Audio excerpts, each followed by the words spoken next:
BNP chairperson ও বাংলাদেশের প্রথম নারী প্রধানমন্ত্রী খালেদা জিয়ার মৃত্যুতে ভারতের শীর্ষ রাজনৈতিক নেতৃত্ব আনুষ্ঠানিকভাবে শোক প্রকাশ করেছে।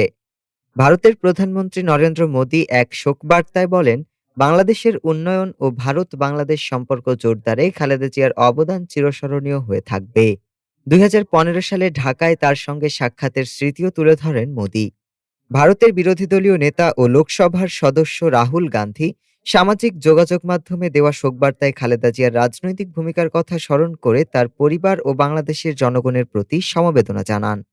পশ্চিমবঙ্গের মুখ্যমন্ত্রী মমতা বন্দ্যোপাধ্যায়ও পৃথক বার্তায় শোক প্রকাশ করেন।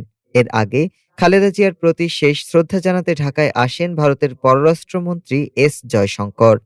পর্যবেক্ষকদের মতে খালেদা জিয়ার মৃত্যুকে কেন্দ্র করে ভারতের এই কূটনৈতিক তৎপরতা বাংলাদেশ ভারত সম্পর্কের বর্তমান বাস্তবতাকেও নতুনভাবে সামনে এনেছে।